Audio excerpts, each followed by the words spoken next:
전도서 5장. 너는 하나님의 집에 들어갈 때에 내 발을 삼갈지어다. 가까이 하여 말씀을 듣는 것이 우매한 자들이 재물 드리는 것보다 나으니 그들은 악을 행하면서도 깨닫지 못함이니라. 너는 하나님 앞에서 함부로 입을 열지 말며 급한 마음으로 말을 내지 말라. 하나님은 하늘에 계시고 너는 땅에 있음이니라. 그런즉 마땅히 말을 적게 할 것이라. 걱정이 많으면 꿈이 생기고 말이 많으면 우매한 자의 소리가 나타나느니라. 내가 하나님께 서원하였거든 갚기를 더디게 하지 말라. 하나님은 우매한 자들을 기뻐하지 아니하시나니 서원한 것을 갚으라.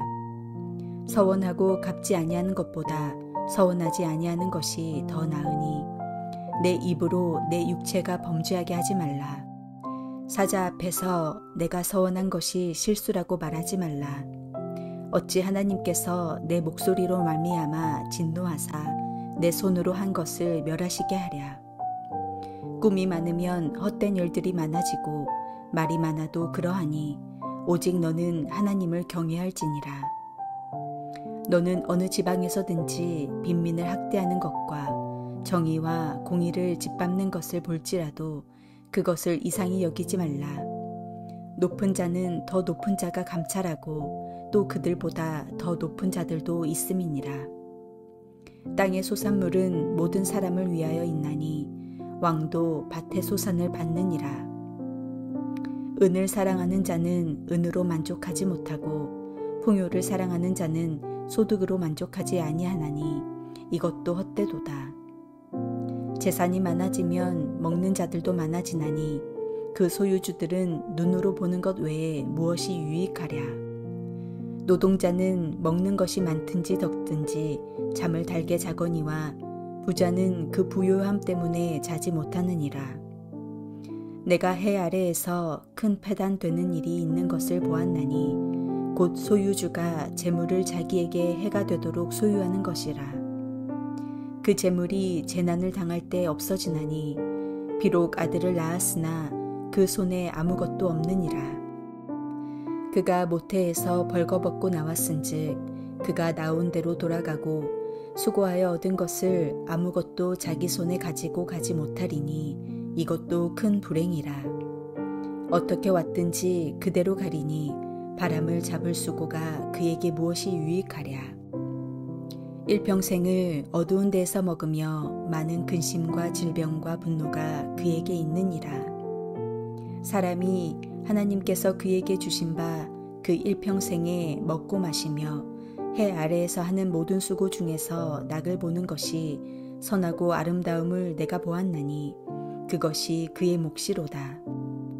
또한 어떤 사람에게든지 하나님이 재물과 부요를 그에게 주사 능히 누리게 하시며 제 몫을 받아 수고함으로 즐거워하게 하신 것은 하나님의 선물이라. 그는 자기의 생명의 날을 깊이 생각하지 아니하리니 이는 하나님이 그의 마음에 기뻐하는 것으로 응답하심이니라. 하나님께서는 인생을 주관하시고 아름답고 선한 계획을 가지고 있으시며 주권적으로 역사하시는 분이십니다. 여기에 대해 많은 반론이 있을 수 있지만 그것은 우리 존재에 대해서 제대로 알지 못하는 까닭입니다. 우리는 하나님이 이렇게 하셔야 한다고 말할 수 있는 존재가 아닙니다. 우리는 피조물이고 유한한 존재입니다. 전도자는 이러한 관계 설정을 분명히 하면서 우리는 하나님의 집에 들어갈 때 발을 삼가야 하는 존재라는 것을 강조하고 있습니다. 하나님 앞에서 중요한 것은 하나님의 권위와 엄정함을 알고서 하나님께 무엇을 따지거나 요구하는 것이 아니라 하나님의 말씀을 겸손하게 들어야 한다는 것입니다. 하나님의 말씀을 잘 듣는 것이 재물을 드리는 것보다 낫습니다. 하나님 앞에서 함부로 말을 내지 않고 말을 적게 하며 하나님께 한 서원은 반드시 갚고 하나님을 오직 경외해야 하는 것입니다.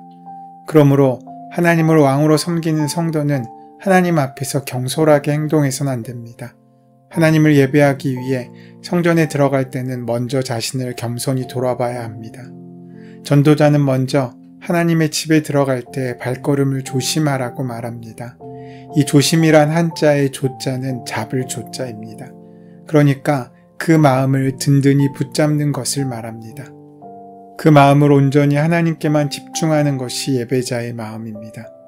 영적인 쇠퇴의 징조가 무엇입니까? 예배에 대한 기대와 떨림이 사라지는 것입니다. 익숙해진다는 것은 좋은 일이지만 신앙생활의 경우는 영혼의 질병이 될 수도 있습니다. 매주 예배를 드리지만 그 예배가 우리 삶 가운데 귀한 떨림으로 기대와 소망으로 남아있지 않는다고 하면 그것은 우리가 영적 쇠퇴로 들어가고 있는 증거라고도 할 수 있습니다. 저는 설교자로서 매주일 설교를 준비하지만 아직도 설교 준비는 쉽지 않은 일입니다. 그런데 그 쉽지 않다는 사실이 고맙기도 합니다. 쉽지 않기에 더 열심히 말씀을 집중하고 바라보고 그 말씀의 은혜를 더 깊이 만날 수 있게 되기 때문입니다. 교회에 오래 다닌 사람들이 자기도 모르게 빠지기 쉬운 영적인 함정들이 있습니다. 그것은 스스로 행동에 만족하는 것입니다. 예배에 잘 참석하고 헌금도 충실히 하고 교회 행사에 잘 동참하고 봉사하는 것, 그 모든 일들은 다 고마운 일입니다. 하지만 가장 중요한 것은 우리의 삶이 바뀌는 것이어야 합니다. 하나님께서 기뻐하시는 것은 우리가 행하는 여러 가지 일들이 아닙니다. 우리가 더 좋은 존재가 되는 것입니다. 우리가 더 착한 사람이 되고 다른 사람을 배려할 줄 아는 사람이 되는 것, 그것이 하나님을 기쁘시게 해드리는 일입니다.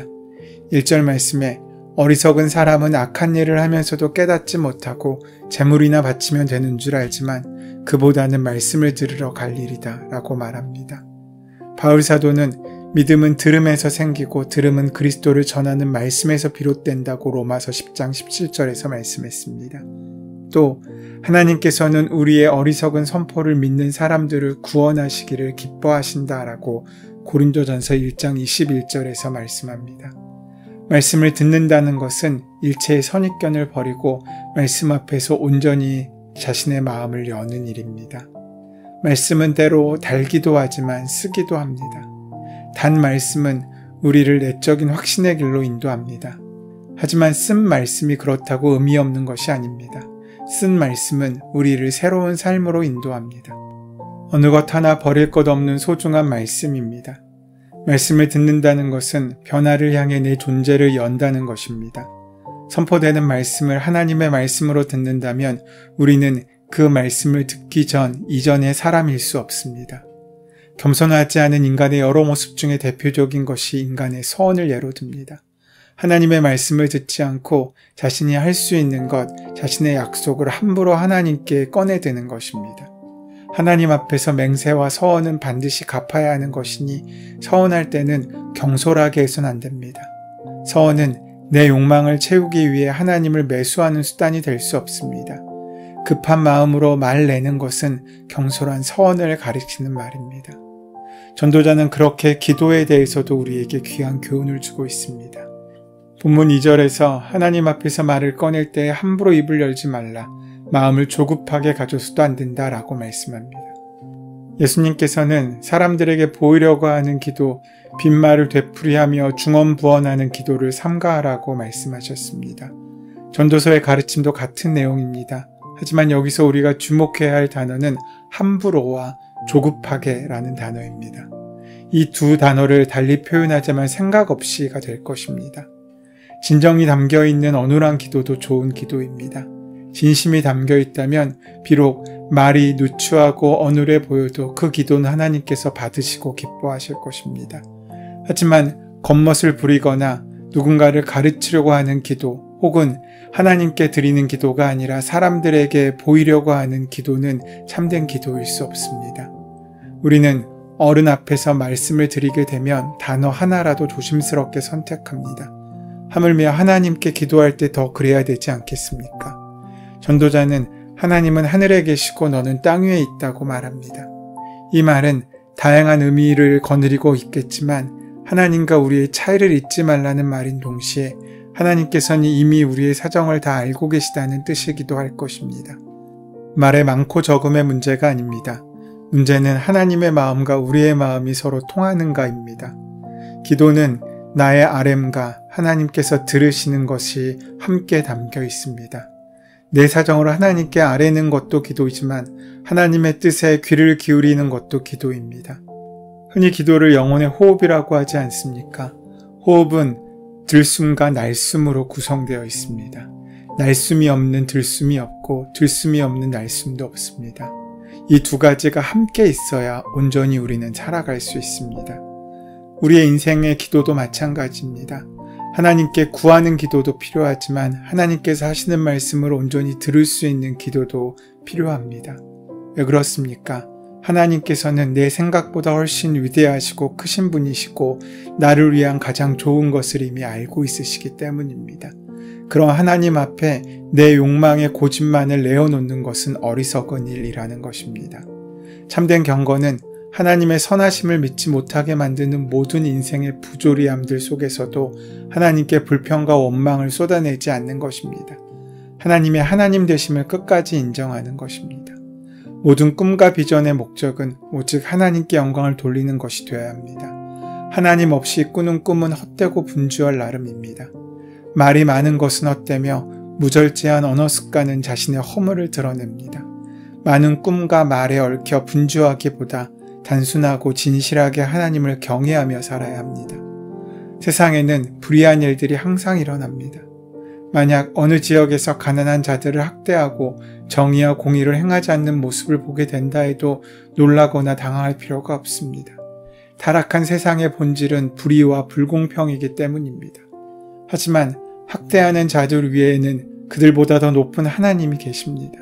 하나님께서 모든 것을 감찰하십니다. 높은 자나 낮은 자나 학대하는 자나 학대받는 자 모두 하나님이 주신 땅을 소산으로 먹으며 하나님 앞에서 동등함을 기억해야 합니다. 전도자는 정의가 시행되지 못하는 법정의 문제나 학대가 일상화되어 있는 사회의 부조리에 대해서 하나님의 살아계심을 말씀하며 하나님이 신원하실 것을 기억하라라고 이야기합니다. 그러면서 부와 수고의 문제도 다루고 있습니다. 세상의 재물은 우리에게 만족을 가져다 주지 못합니다. 은을 사랑하는 자는 은으로 만족하지 못하고 풍요를 사랑하는 자는 소득이 많아도 결코 행복할 수 없습니다. 인간의 욕망은 결코 자기가 소유하고 있는 부로 만족할 줄을 모릅니다. 부가 쌓이면 그것을 관리하기 위한 사람들이 필요하기 때문에 입도 늘어나는 법입니다. 재물과 부에 대한 사람의 욕심은 끝이 없습니다. 재산이 많아지면 그에 따른 소비도 커져서 아무리 재산이 많아져도 부족하다고 느낍니다. 소유주는 재산이 증가하는 것을 눈으로 보며 일시적인 즐거움을 누릴 수는 있습니다. 성실한 노동자는 큰 근심이 없기에 잠을 잘 자지만 부자는 재물이 늘어난 만큼 근심거리가 많아져서 편히 잠을 잘 수 없습니다. 때로는 순간의 재난과 재앙으로 재물을 모두 잃을 수도 있습니다. 인생의 모든 것은 빈손으로 태어나 빈손으로 죽습니다. 재물에 집착하는 것은 바람을 잡는 것과 같습니다. 더 가지려는 욕심을 내려놓고 만물의 주관자 되신 하나님을 의지해야 하는 것입니다. 하나님이 우리의 삶에 허락하신 것에 만족하며 누리는 일이 지혜입니다. 하루하루 먹고 마시며 자신에게 주어진 모든 노동을 기쁨으로 하는 것이 선하고 아름다운 일입니다. 하나님은 수고의 대가로 인생에게 재물을 주시고 누리게 하십니다. 이 재물과 부는 각 사람에게 주신 하나님의 선물입니다. 그러므로 하나님이 주신 삶의 모든 영역에서 최선을 다하며 성실하게 수고의 열매를 거두는 것이 진정한 즐거움입니다. 하나님께서는 그들이 기뻐하는 것으로 응답하시기에 그들은 인생에 대해 고민하지 않습니다. 하나님이 주신 수고의 몫을 누리며 즐거워하는 사람들은 후회와 염려 속에서 인생을 살아가지 않습니다. 그래서 그 사람들은 언제나 가진 것에 붙잡혀 살아가는 존재가 아니라 하나님의 관계에 붙잡혀 살아가는 참된 희락을 만날 수 있게 된다는 것입니다. 그래서 전도자는 우리에게 희락을 추구하라고 말합니다. 돈을 추구하는 것이 아닌 희락을 붙잡고 살아가야 합니다. 그 하나님을 아는 영원한 지식이 우리를 참된 행복으로 인도할 것입니다. 오늘 그 은혜를 귀하게 만나고 찾고 얻는 귀한 하루를 살아가는 저와 여러분 되시기를 소원하고 축원합니다. 은혜의 주님, 언제나 하나님의 말씀과 인도하심에 순종하는 저희가 되게 하시며 선한 길로 인도하심을 신뢰하게 하여 주시옵소서. 하나님과 교제하며 사귀는 기쁨을 더 많이 누리는 복된 하루가 될 수 있도록 동행하여 주시옵소서. 예수님의 이름으로 기도드립니다. 아멘. 이제 오늘 이 아침 우리에게 허락하신 말씀이 나에게 주시는 말씀으로 만나지기 위하여 오늘 본문의 말씀을 함께 묵상하시며 기도하는 시간 가지도록 하겠습니다. 함께 기도합니다.